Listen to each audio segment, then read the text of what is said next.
All right, so thank you everybody for coming. Uh, my name is Bobby Bonano. I am president of the Fire Island Pines Historical Preservation Society.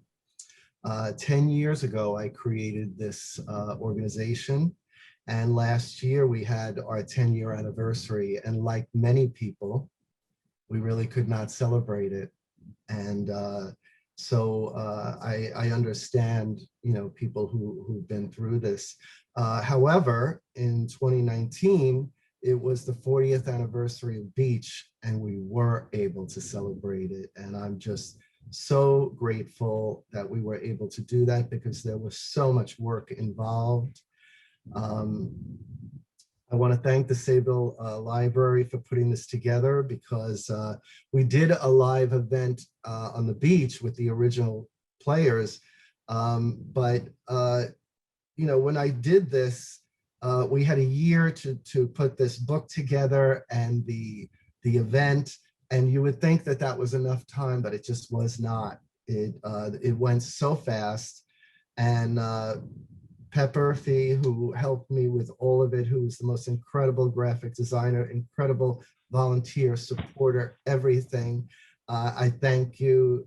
You put up with me with my constant edits and emails for the book. But we were not able to do a visual presentation because I just did not have the time. So we had the players, but now I realize how important it was to have the visuals. So it's been great to revisit this again. And so we're going to start. I'm going to, and I put this whole program together and it was awesome, but huge amount of work.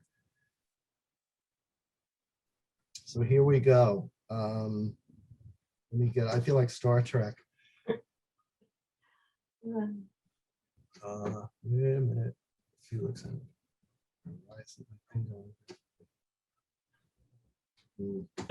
Here we have our first glitch. Not happening. Oh, here we go. Okay, my computer's a little slow. It was 1952, Sayville, New York, suburbia, small town, USA, South Shore, Long Island, beach town. When across the bay, there was a vacation paradise being built by a company called the Home Guardian Company of New York, and they were going to call it Fire Island Pines. The Home Guardian Company of New York developed a lot of communities on Long Island, one of which was Mastic Beach, Shirley, which is where my grandmother lived, and where I first experienced what I call Fire Island. Years later, I found a different kind of Fire Island, but I'll always remember us going to this place and it was called Fire Island. It's now called Smith's Point. They had a plan for what they called a family community, and they made a sign to announce it. Unfortunately, not only the sign person was a bad speller, but the plans went awry as there was a different kind of family forming. With the close proximity of Cherry Grove, the word of an upscale community with bigger lot sizes was out. So the migration from the Grove began. New York City arrived as the balance of gay and straight began its move.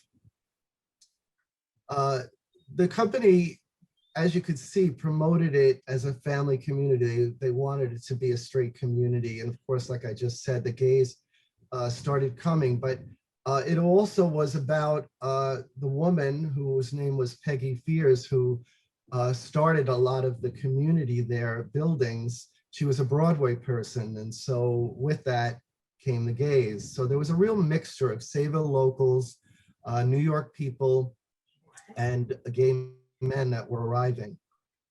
So I just wanted to touch a little bit about that history. So yes, it was about the balance of straight and gay, everybody accepting, really not talking about it, and just living together. So it was 1978, we're jumping, and the Pines was still somewhat segregated. with a good understanding and respect between gays and straights, with the majority straight as the gays were growing by the day. The fire department was equal ground, and it was mired with a common purpose. There was a need for a new fire truck that year, and fireman Jim Mead, who was all the way on the left with the mustache, had an idea that he was going to bring to Bruce Van Brunt, the chief who's next to him. He was bringing something to his attention, and what he was bringing was a party that was called Sunrise. A group in what was called and still is the TV house, one of our most famous houses over there, decided to throw a party on the beach in front of their house. House parties were very, very common as they are today, but that, these were pretty big hooplas that they did. This group of people were all well-known designers of every kind. So the party was over the top. Fireman Jim Mead and Bruce Van Brunt and Clarence LaFountain curiously attended and saw a solution to getting their new fire truck. The solution would be with these people. To touch a little bit about this party, this is Scott Bromley, the gorgeous man in the center, my friend. He drew up this little TV guide because we did not have the original invite, but he drew a little bit up of how this thing went about. But it was a very big party, and again, it was inspiring them to see what they could do. Some of the designers involved were Scott there, Fern Malice from Fashion Week, Michael Schabel and Bob Bray, graphic designer Pierre Aslane, and Enno Porsche. So it was a real, at that point in the Pines, especially in the 70s, it was a real melting pot of creativity. People from all over, every spectrum of design were there to not only party, but to be inspired and inspire each other. So planning for this party, an event, began in 1978, and this group, these two entities met twice. One was on Long Island, where the Long Island people gave them a beautiful Italian meal. And then the designers invited the workers into New York to this loft to meet. And they were sort of awestruck because they had never, many of them were not frequent people that went into the city. They never really were in, say, a loft. And so their not only was their view changed, their minds were changed too, because they saw these very creative people doing what they do. So it was time to build this party. The local craftsmen, all straight men who were longtime residents, gave their time and product to help build the party. These included Walter Boss, Bill Caton, Walter Reish, and firemen Clarence LaFountain and Red Ciucciola. That's one Italian name. I thought mine was bad. They were being directed by the designers. So it was then and there that the cultural shift was beginning. Sort of a respect, because here were these designers with these craftspeople giving them their ideas, and the craftspeople were used to just building your basic, probably Pines little cottage, and these guys were coming up with designs that were going to involve and probably expand their skill set. And the same thing for the designers. They were getting firsthand information.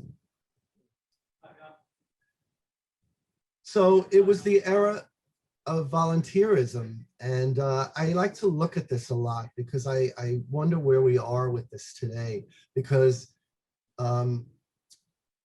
everyone in the community would end up getting involved. And it was an era of community and volunteerism. When people were asked, arms rose up. And today I somewhat question that, because I see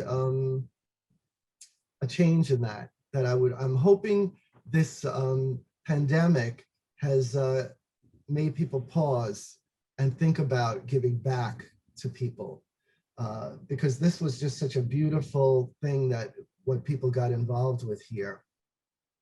So the excitement was building, and again, it was about community. The word was out, and people wanted to get involved. They saw an excitement happening and building as they watched this disco on the beach being built. And I'm going to say this so many times, it had never been done. This had never, ever been done. Today it is so commonplace, but it had never been done before. So where would it go? How would it look? Lots of questions. The first one, East End. It was decided that it would be put on all the way on the East End because of what we all hear and people complain about, noise and traffic. So it was decided that they were going to put it on that end. This is going to be one of the first sites that I talk about on my walking tour, which we're going to get to later, because I talk about things that aren't necessarily there anymore. So here was your ticket to beach.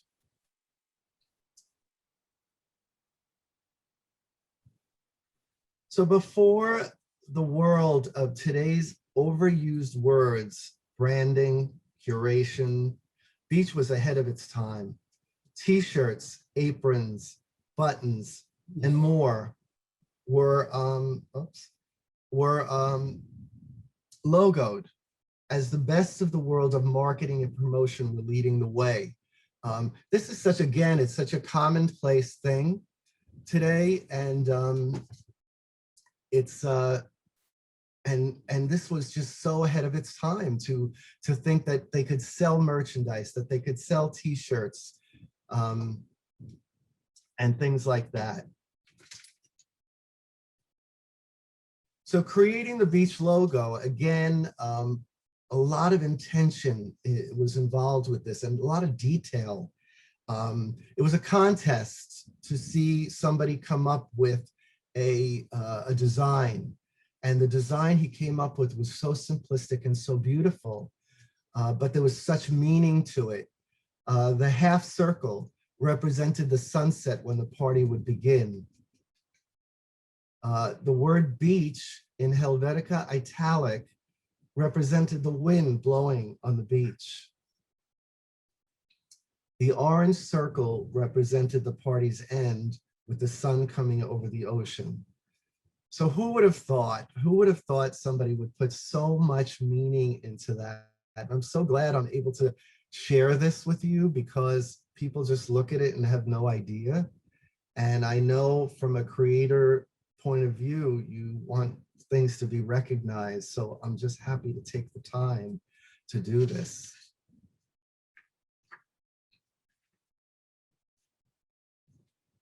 An artist rendering in the center square here by artist Richard Rajowski gave you the scale of the design. A side note, which I'll get to in a minute, but I just want you to look at that design. It is just so glamorous. Again, these are people that, design for magazines. So here they are coming up with what they thought they're doing for a beach. And it looks like a Hollywood movie set, which again, it did. So you can see by these pictures as they were building it, again, I'm going to emphasize, never been done. Building lighting and all of these things on the beach. A side note in this is that the weather balloons you see in the drawing, and then on the corner right here, you see Scott blowing them up. These were weather balloons that were to be used in the initial design. They were supposed to be on the top of the poles with mylar blowing in the wind. However, due to high winds, they ended up being scrapped, which, again, it still looked beautiful, but it really would have added like this unbelievable thing. So building beach was again ahead of its time as all the materials were reusable. The word recycle was not even around then, but they were thinking about that. So creativity and cost were paramount. The use of this British mosquito netting that was very, very cheap would create a flag-like effect that could be seen from afar but would not obstruct. Connecting the netting to poles gave it a festive circus-like feeling. Cost of netting was minimal. Builders would end up repurposing all the lumber. So what's crazy is some of these homes here now could possibly have been built with some of the lumber that was used from this party. One of the other things was the use of Goodyear tubes, which we'll get to. But the architecture of the party was just that. I mean, strategically planned like a building of a house. But this is who we were dealing with. We were dealing with architects and designers. Everything from the placement of the casino and the food to where people could sit and watch. So I'm going to use my arrow here to kind of point to things because, again, these are things that I'm only really, some of it I'm rediscovering because I went so much deeper into this. So here is your gambling tent, the casino over here. And then on the other side is our silent auction, which we're going to get to, and I'll be telling you about that. But what's really amazing to me is that they had this projector and a slide screen. Now, this is before the digital age. And they had a slide presentation during this party of Rebelle, the artist. Dot Camburn is another woman who had all of this historic imagery. So while you were walking around, or you could be seated, you could watch this. The sad part is that there weren't a lot of pictures being taken of a lot of these inside things that were going on. And we're going to get to the reason why that didn't happen. But I'm glad that I'm able to show you now the detail that went into this. And here's another detail. Speaking of sitting and watching, seating was supplied by Goodyear tires with what are called blems. Tires that are reclassified as blems are tires that were found at the final inspection stage to have some cosmetic or aesthetic imperfection. They then wrap them with gauze for design. You could sit back and look at the party or the moon and the stars.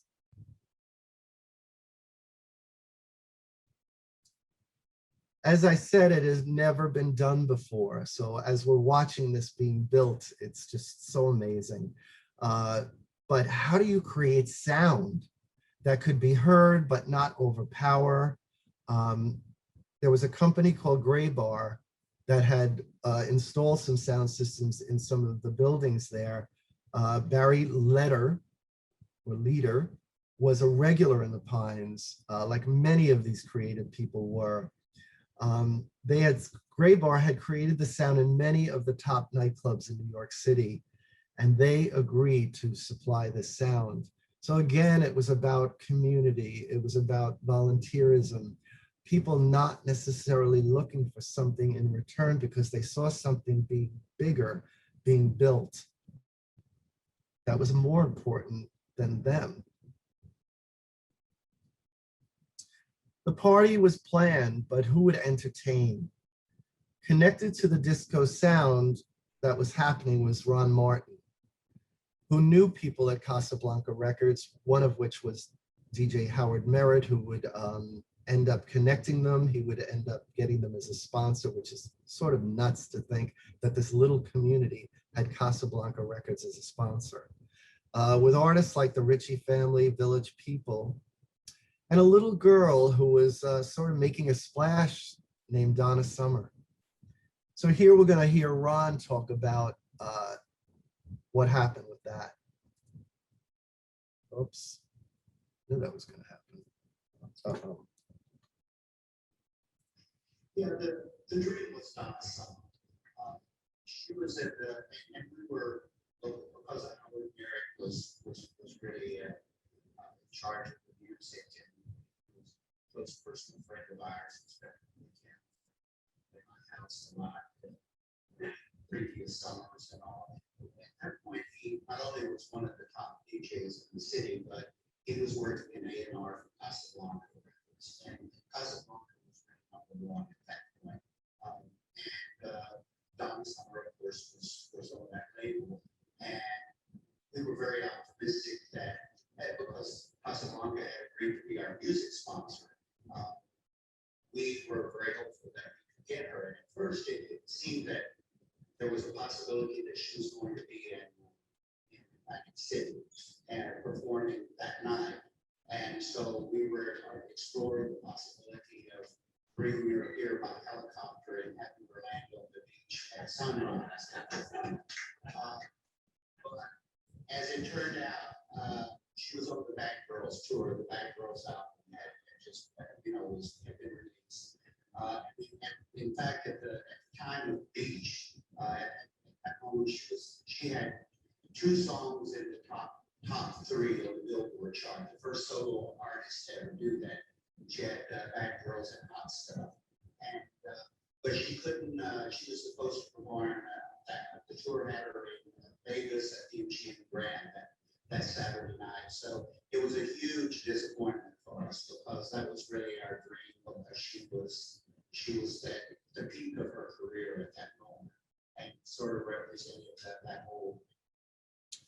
So I just want to touch on this because can you imagine how amazing that would have been to have Donna Summer land by helicopter, and it just would have blew the roof off of the whole thing.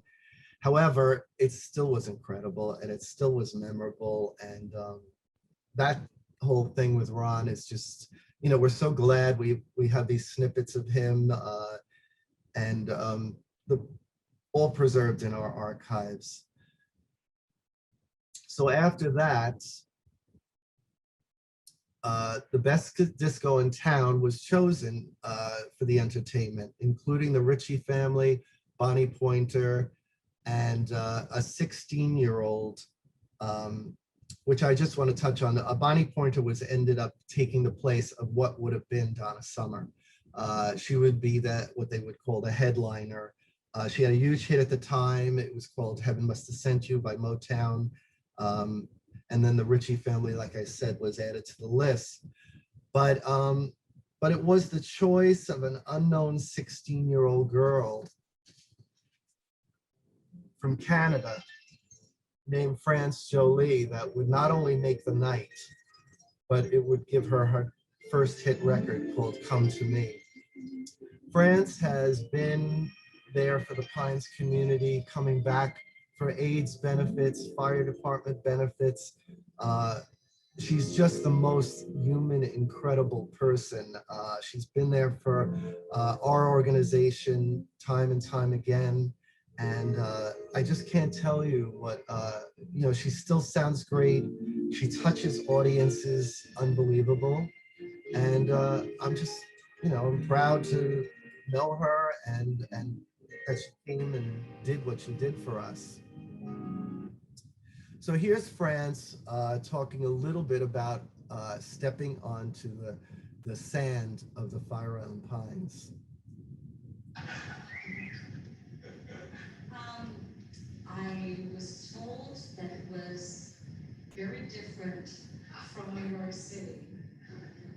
I was told that it was a gay community, and because I came from a family where my family was very open about that, and there was never any negative things that were said about homosexuality. So for me, it was coming to watch things. So let me experience it. And the record company was very, because I was so young, they were very protective. But as the day went on, I was just fine.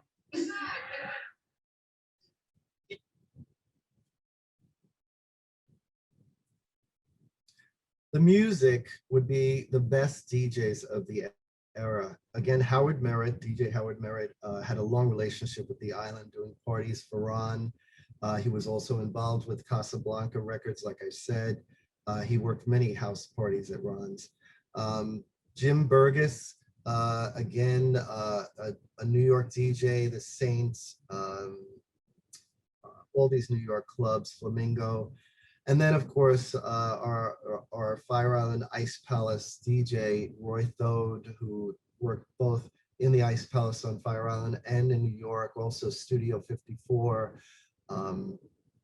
All of these huge, huge clubs of the era, these people, were big.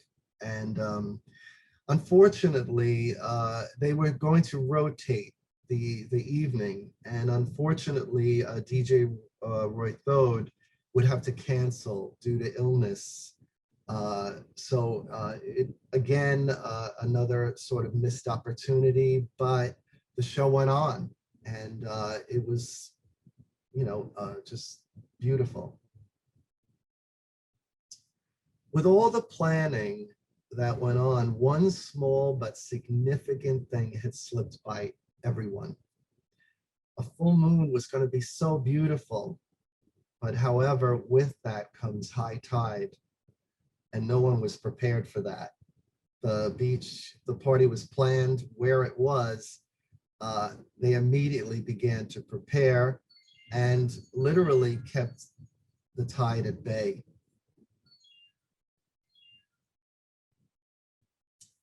All were amazed as the nightclub in the sand arose, complete with lighting and sound.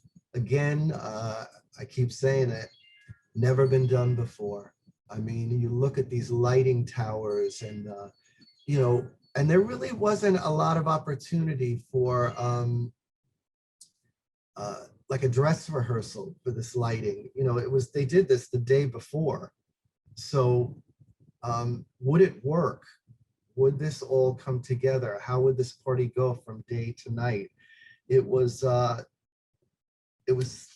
anybody's guess, but we did have the best of the best designing it.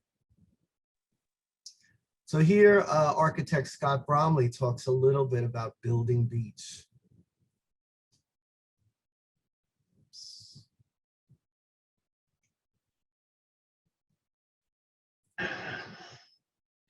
Actually, the posts were, we decided that we would try to use every nominal type of building that could be reused, that contractors could be used because there's so much stuff.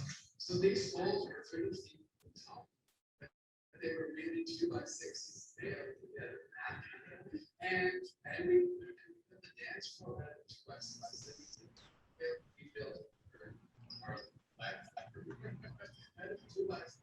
and it was really they nominal dimensions 10 feet, 12 feet, 6 feet, so that they could be reused. I have to tell you that. So again, talking about recycling and reusing, this was something that I did not realize. I thought these were poles, and like Scott said, they were just wood that was nailed together. So from a distance, nobody could really know the homespun stuff that went on to build this party.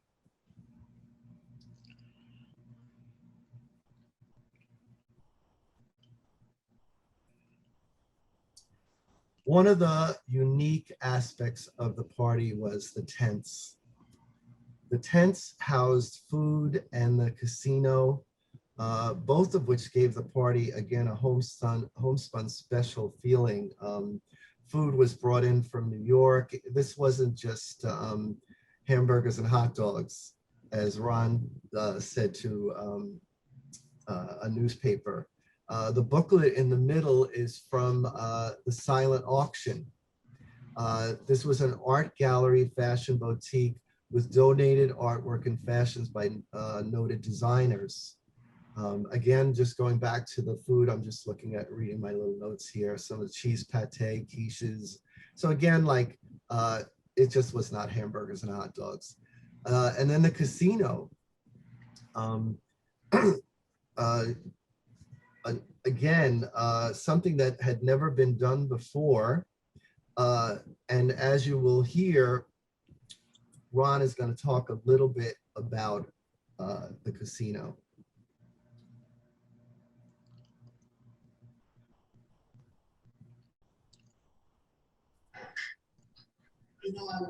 speaking for music performance, I've also told people that it gets overlooked a little bit. But the big part of the party was a casino, which was enormously successful. And because the party started with sunset, and so the next door didn't open until midnight. So during the beginning of the party, there were 5 food pavilions, and we had incredible food there. That came from, we had a couple of catering groups from the city who had like really gourmet groups. We had like a cheese shop in the city that had wonderful things. There was one that had another one that had like roast beef sandwiches. Food was great. So people came and ate, right? And went to the casino. And in the casino, we had Paul Gillara perform, playing the piano and singing and entertaining. And Paul was a great entertainer. And he, Brooklyn boy, he came here every weekend, we all knew him, but he had just, that earlier that year won the Grammy and the Oscar for Last Dance. And of course, he had started out on Broadway Jesus Christ Superstar, and became famous as a songwriter. And shortly, he had a hit out that summer, a big hit, Barbra Streisand. And later it was through Otis Redding and some of the classic music from that era.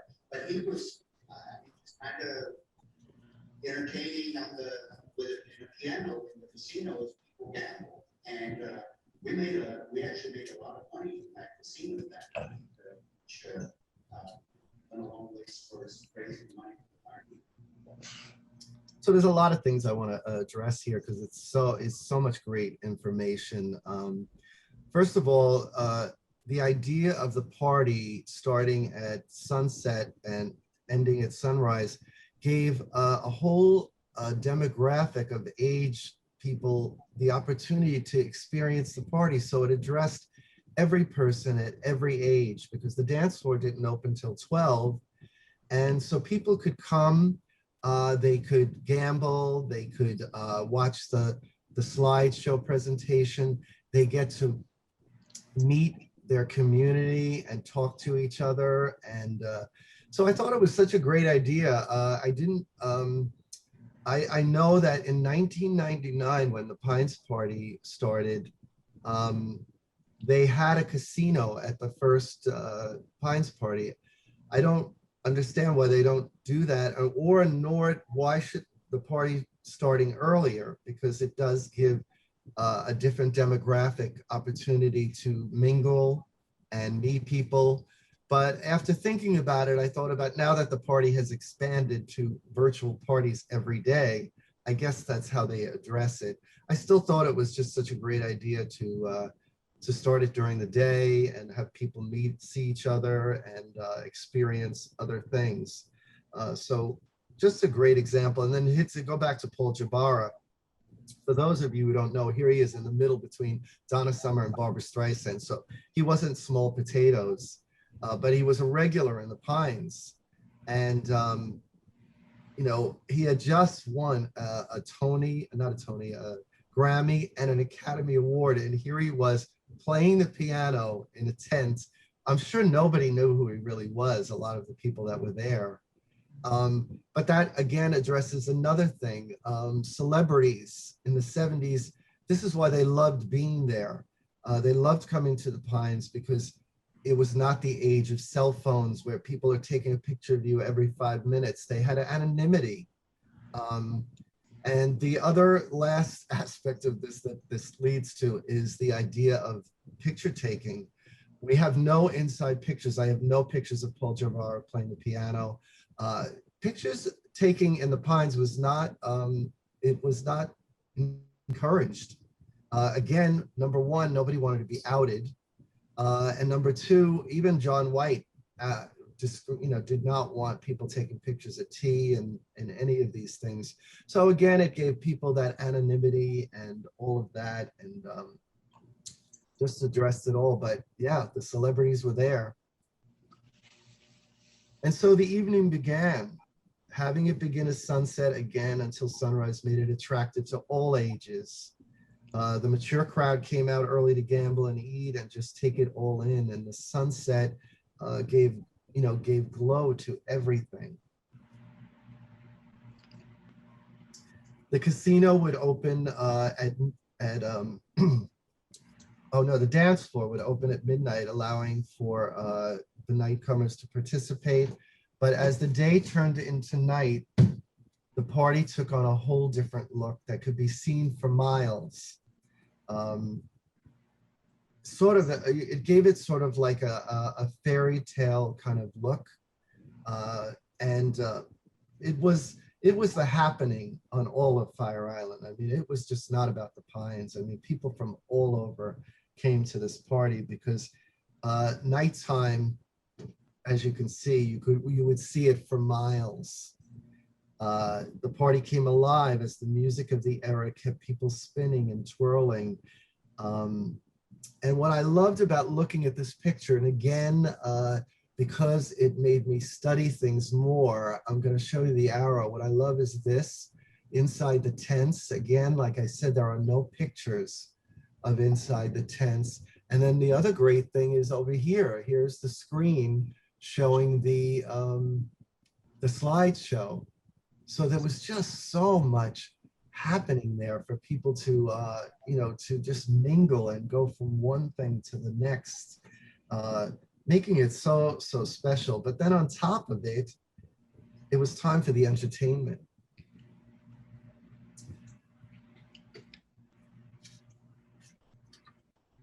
First up was France Jolie at 1:15 in the morning. She was the opener, taking everyone off guard with her energy and disco swagger. Here she speaks about the night. I remember my mom and everybody around me being very excited, and I was very nervous. I wanted to faint just before I got on stage. But once I put my foot on stage and I heard the voices and the screams and the love and the applause from, I heard it was 5,000 people. You probably, I'm wrong, right? But it's a good story. It's 3,500 screaming and dancing and almost in awe of my music, and because I was a new artist. That made me who I am today. And it's weird to say this, that automatic acceptance of my music and me as a singer will always remain one of the greatest moments in my life. Always. Again, I want to touch on, France is just so human. She cried many, many times during that whole presentation because it just meant so much to her, and we all felt it. She's just so human and so real and touchable, and we're just so grateful that she is part of our history.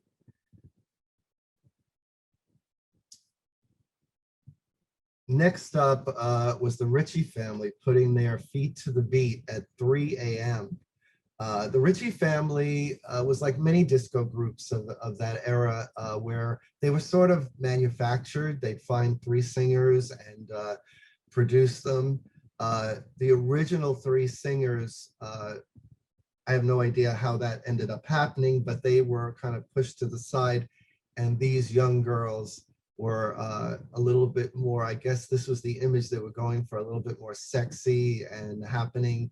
This was the same Casablanca that had the Village People as part of their group, which, just to touch a little bit on that, Ron in his talked a little bit about the Village People used to hang out at his house. And for some reason, I guess because of the familiarity, they just didn't think about asking them to be part of this, which was sort of crazy because it would have been off the hook. But again, just another inside track to, to this whole story. At 5 a.m., unfortunately, instead of Donna Summer arriving by helicopter, which we would have all wanted, Bonnie Pointer came, and the sun rose. Of course, she sang her Heaven Must Have Sent You. Bonnie Pointer, who passed away, I think it was last year or the year before, we brought Bonnie back for one of our souvenirs events, and she was amazing. I mean, the energy was just off the hook. I will always look back at those souvenirs concerts that we did. They created indelible memories for people. To bring these people back who spent time here in the 70s, and that's really how I did it, was just a great experience. And part of what we do is about creating memories for people. They're invaluable. You cannot put a cost on a memory. The who's who of the fashion world showed up, with some celebrity thrown in for good measure. Designers Clovis Ruffin, Chester Weinberg, Saks Bill Berta, Raymond St. Jacques, and Willie Ware. Singer Peter Allen. Sorry to say that the rumor of Farrah Fawcett was a no-show. The most interesting story of the night involves Studio 54's Steve Rebelle, seen here with Trudy Heller. Steve arrived as part of Calvin Klein's posse, only he didn't have a ticket. Everyone else did. Well, the number was limited of the people coming in. And so Fern, and I think it might have been Ron, had to tell Steve that